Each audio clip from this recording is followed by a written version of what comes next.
အားလုံးပဲမင်္ဂလာပါဒီနေ့ဒီ video လေးထဲမှာကြတော့ဒီချက်ကစာတင်ပေးတယ်ဆိုတာထက်အမားလေးတွေကိုပြောပြပေးချင်တာအဲ့ဒါပါအမားလေးဆိုတော့ဒီချက်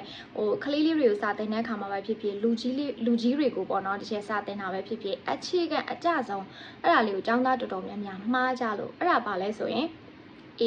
သို့မဟုတ် ANN ဒါရဲ့အတုံးပေါ့ကျတို့အားလုံးသိကြတယ်ကျတို့ကတစ်ခုတည်းတယောက်တည်းတကောင်နဲ့အဲ့လိုမျိုးအရာတွေပေါ့နော်ရေတွက်လို့ရတဲ့အရာတစ်ခုတည်းကိုပြောချင်တယ်ဆိုရင်သူ့ရဲ့ရှင်းမှာ A သို့မဟုတ် ANN ထည့်တယ်ဒါပေမဲ့ဘယ် A သုံးရမလား ANN သုံးရမလားမေးလိုက်တယ်ဆိုတိတိကျကျအဖြေထွက်မလာဘူးတော့ဒီကျတော့ငငယ်တော့တင်ထားတာကြတော့ဘယ်လိုတင်ထားလဲဆိုရင်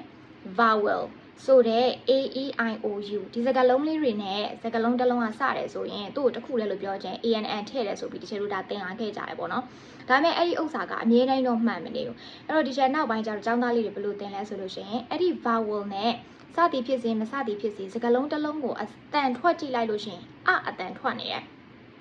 ဥပမာအဖြစ် apple apple apple အတန်ထွက်တယ်ဒါဆိုဒီချက်ကပန်းကြီးတစ်လုံးလို့ပြောချင် an apple အဲ့လိုမျိုးပဲ orange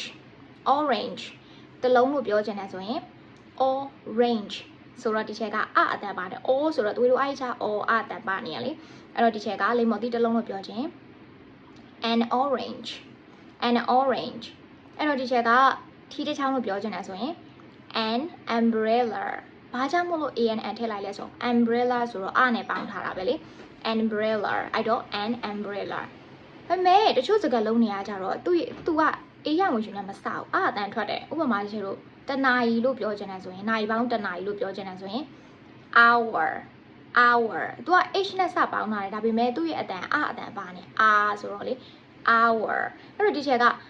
ခုနလိုမှတ်ထားမယ်ဆိုရင်ဒီချက် AR လို့ရေးပြမှာဒါဆိုရင်မှားနေမှာပေါ့အဲ့တော့အတန်ထွက်တယ်လို့မှတ်ထားလိုက်တဲ့အခါကျတော့သူ့ရဲ့အရှိမ ANN လေးထည့်လိုက်မယ် an hour ဒါဆိုမမှားတော့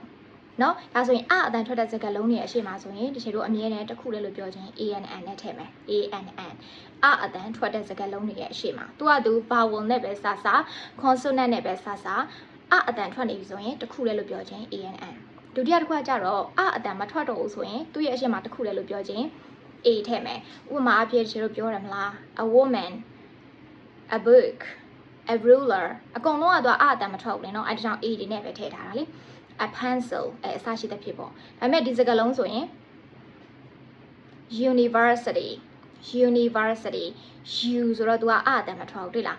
U ဆိုတဲ့ vowel နဲ့စထားတယ်ဒါပေမဲ့လည်းအတန်မထွက်တဲ့အတွက်ကြောင့်မို့ဒီချက်တော့သွားပြီးတော့ an university လို့သွားလို့မရအောင် a universityအဲ့ဒီလိုဖြစ်ရမှာပေါ့နော်အဲ့တော့စကားလုံးတစ်လုံးကအတန်နဲ့ထွက်ရင် ANN နဲ့ထည့်မယ်စကားလုံးတစ်လုံးကအတန်မထွက်ဘူးဆိုရင် A နဲ့ထည့်မယ်ဒါဆိုလို့ရှိရင်လူတိုင်းမှားမယ်လို့မထင်တော့ဘူးအိမ်မှာလည်းပဲတသားမီမီလေးတွေရှိတယ်ဆိုရင်တသားမီမီလေးတွေကိုအဲ့လိုလေးပြန်ရှင်းပြပေးကိုတိုင်ကလည်းပဲလူကြီးတယောက်ဖြစ်နေရဲဆိုလို့ရှိရင်တခုတည်းတယောက်တည်း